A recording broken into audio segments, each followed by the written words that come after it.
Pour voter, l'électeur est invité à saisir dans son navigateur Internet l'adresse du site de vote qui lui a été communiquée. Il accède alors à la page de connexion à l'espace de vote, sur laquelle il reconnaît le logo de son organisation et l'intitulé des scrutins auxquels il est invité à participer. Sur cette page, l'électeur saisit son identifiant, ainsi qu'une donnée personnelle, dans l'exemple représenté, sa date de naissance. Puis l'électeur clique sur le bouton « S'identifier ». Il accède alors à la page d'accueil de l'espace de vote. Un message de bienvenue lui confirme qu'il a bien été identifié. Le nombre de votes lui restant à exprimer est indiqué, ainsi que le temps restant pour voter. Plusieurs boutons permettent à l'électeur d'accéder aux informations le concernant.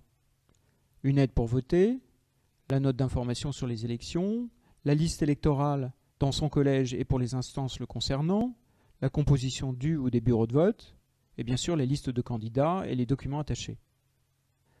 Un bouton « Résultats » apparaît en grisé. Il indique à l'électeur qu'il pourra consulter les résultats une fois ceux-ci publiés. Pour voter, l'électeur clique simplement sur le bouton « Voter ».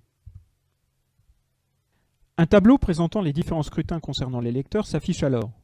Dans cet exemple, l'électeur est invité à voter 4 fois, pour les sièges de titulaire et de suppléant du comité d'entreprise d'une part, pour les sièges de titulaire et de suppléant de la délégation du personnel d'autre part.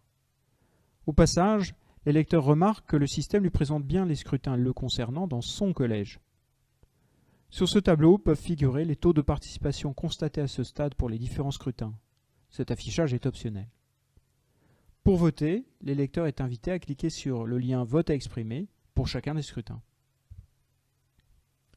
Pour chaque scrutin, le système lui présente les choix possibles. Dans cet exemple, 3 listes de candidats reconnaissables par leur nom et par leur logo se présentent.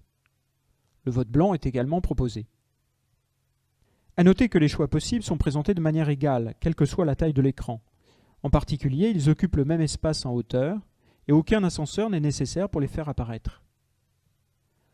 En cliquant sur une liste, l'électeur voit apparaître les noms des candidats de la liste à droite de l'écran. Ceux-ci apparaissent cochés, ce qui indique qu'ils sont bien sélectionnés. Pour voir son choix effectué, l'électeur clique sur le bouton « Suite ».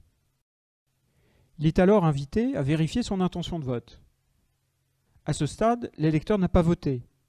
Il peut encore modifier son choix en cliquant sur le bouton « Modifier votre choix ». Pour valider définitivement son choix, l'électeur saisit son mot de passe à 4 chiffres sur le pavé numérique prévu à cet effet. Une lecture sonore des chiffres indiqués sur le pavé numérique peut être activée. Cette fonction est prévue à l'attention des malvoyants. Puis l'électeur clique sur le bouton « Valider ». L'électeur ayant validé son vote, le système lui confirme le bon enregistrement de celui-ci et l'invite à voter pour les scrutins restants. Un accusé de réception est consultable à tout moment pour chaque vote exprimé en cliquant sur le lien correspondant.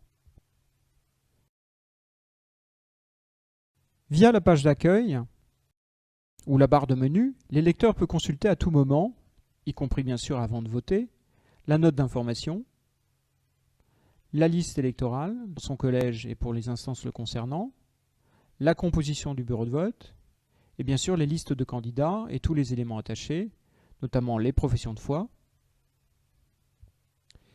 et le cas échéant, les photographies des candidats, voire les vidéos de présentation des listes. Pour se déconnecter à l'issue de ces votes, l'électeur peut cliquer sur le bouton « Déconnexion ». Le navigateur revient alors à la page de connexion. Il faut noter que la consultation de l'espace de vote et le vote n'auront laissé aucune trace sur le terminal utilisé, permettant le cas échéant à un autre électeur de se connecter à partir du même poste, en toute confidentialité sur les actions et les choix de l'utilisateur précédent.